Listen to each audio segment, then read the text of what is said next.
once again, having said that, we will then go straight into the various presentations and the various products. This is how the score is going to be made. And the score is going to be based on, already the judges have looked at your written presentation, meaning that they already have an idea of what your project looked like. The written presentation amounts to 15 points.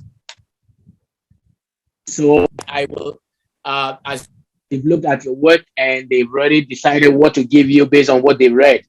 The PowerPoint presentations for today will have an introduction of 5 marks. The content will have 15 points. Whether you address the topic or not will get a 10 points. Creativity and innovation will have 15 points. The presentation style will also have 10 points. If you stick to time allotted to you, because each cohort will have 10 minutes to do presentation, that will also have 10 minutes. The recommendation will have 10 minutes, and whether or not you have a conclusion, which will also be 10 minutes. 10 points. So in total, the score from each judge will be tallied to, 100% score.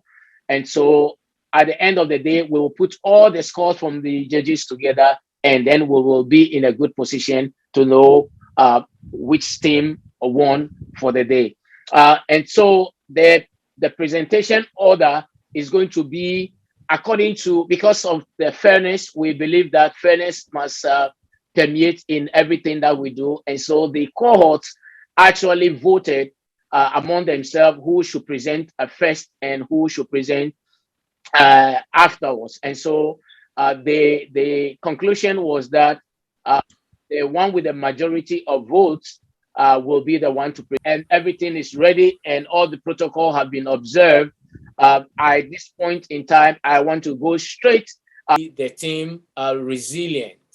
The team resilient will be our next group. And so I want to hand over to Team Resilient, Kim, and the rest of you. Can you truly work for the benefit of an organization and help it to achieve its objectives? Can you guide and direct others effectively so that work done by them is free of error? Are you humble, focused, committed, and visionary? Can you observe, listen, understand, and implement change? Can you practice empathy and grow while leading a team to achieve? If your answer is yes, then you are a true leader. Introducing Team Resilient. Kim LaMontagne, leader. Kofi John Bosso, secretary.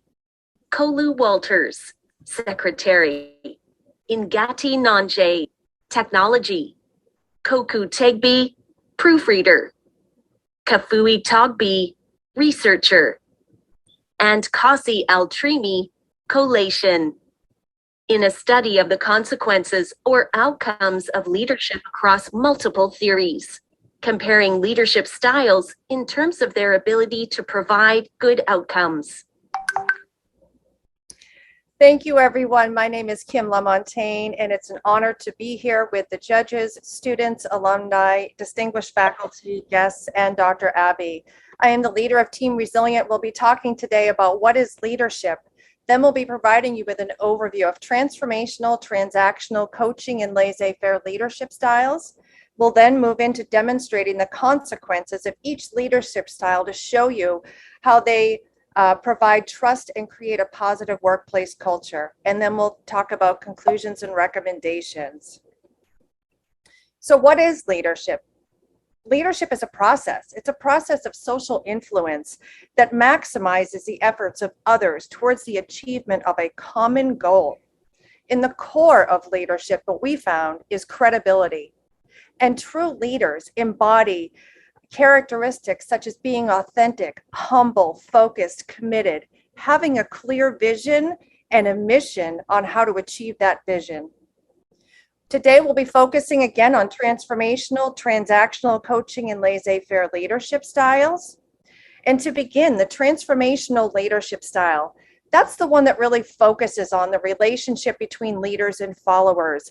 That's a charismatic leader, someone who fosters loyalty among all of their team members, open communication, transparency, and an engaged and empowered and committed workforce. On the other hand, this type of leadership also could engage in risks, could absolutely feel the pressure of performance, and could lack operational efficiency. The transactional leader is very different. It's an exchange of targets and rewards between managers and employees. And the pros are that your expectations are very clearly defined. It's extremely efficient in a way to reach short-term goals, and it creates very fast results. However, it can also limit impact on people who are not driven by the rewards or extrinsic motivation. And it can also stifle creativity and innovation. The coaching leadership relies heavily on listening and supporting, developing, and empowering others.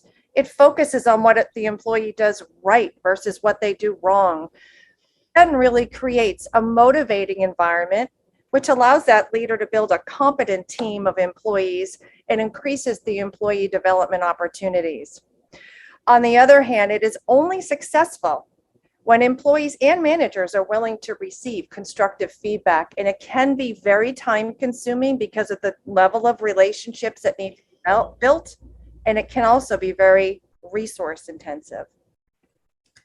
The laissez-faire leadership style is a hands-off, let things ride approach. The pros of this is that you can increase in retention because when your employees feel trusted, they become more engaged. When they don't feel micromanaged, they become more satisfied. When they have permission to try new things, their creativity and innovation then increases. However, this leadership style could decrease cohesion because the absence of a strong leader, could decrease productivity because there is trust that's lost when leaders are absent, and there could be increased conflict on the team. So what did we learn during our research, and how did we go about doing it? Well, we developed two questionnaires, one that focused on managers, another on employees. And the objective was to look at the four leadership styles and the consequences on workplace culture and performance for each. Although our pool was not large, it was a geographically dispersed group of respondents from all around the globe, including the United States and Nigeria. And what we found immediately was that between managers and employee, they both gravitate towards the transformational and the coaching leadership style. And then we went further into the data and looked at how these leadership styles focus on productivity, motivation, and engagement. And what we found is that although a large majority of leaders, managers, felt that their leadership style was a very good contributor to overall productivity, 53% to be exact, only 25% of employees felt the same way. There's a clear divide on this question. In terms of motivation, once again, we heard that managers, the majority of them, 60%, felt that their style of leadership affected motivation in a positive way. But the employee responses are fragmented, with 20% only seeing it as very good and 16.7% rating it as bad for motivation. In terms of engagement, once again, leaders, 66.7%, a large majority of those leaders feel that their leadership style is very good on engagement, but the employee response is fragmented once again, showing 29% feel that it's very good, and again, another 16.7% feeling that the leadership style is bad for engagement.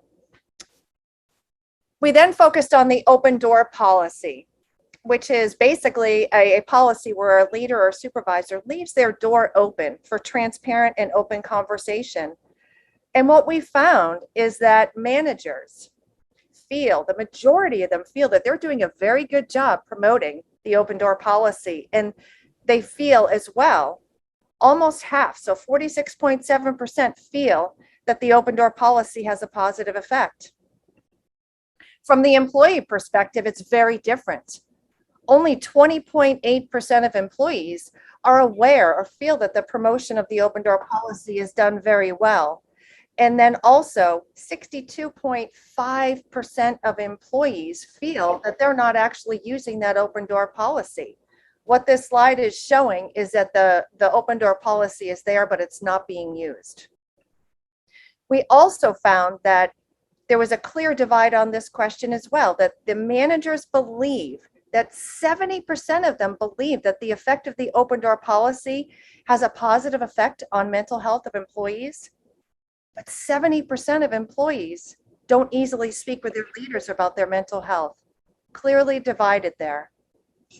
The open door policy, from the employee perspective, 75% of them rated it to middle to high level of a positive impact. However, only 45%, so less than half, were actually satisfied with the open door policy. So there's work to be done there. And then some interesting additional finding is that we found that managers felt that the change in the current leadership style would have a positive effect on on workplace performance and workplace culture. We also learned that from the employee perspective, they felt that the improvement in current leadership style, 91% felt that it would have a positive effect on workplace culture. And then 100% of employees felt that improving the current leadership style would affect performance. So what we concluded is that the research revealed that transformational leadership has more influence on workplace culture than the other three styles, and coaching leadership has the utmost influence on performance. And we'll consider that these findings are suitable for people who are looking to find that suitable combination of leadership styles to give a successful organization an opportunity. Additional recommendations that came forward were that we need leadership styles. So for instance, beginning with transactional for immediate results, then slowly graduating into another style such as transformational to help respond to changes of time and space. Then moving into coaching leadership to really help employees gradually understand the vision of the organization and run with it. And then using that laissez-faire leadership style only when highly skilled employees are in place for a specific task. So those are our recommendations for the group. And then as leaders, our recommendation is to always be the chief, but never be the Lord. And we want to thank you from Team Resilient, and we hope that you enjoyed our recommendations, findings, and conclusions. Wow. Wow. Good job. Good job, Team Resilient. Thank you. Thank you. Thank you. Thank you. That was great. That was great. Wow, great. Good job, Team Resilient. Good job done. Highly done. Well within the time frame and well as the other groups as well. Great. Thank you.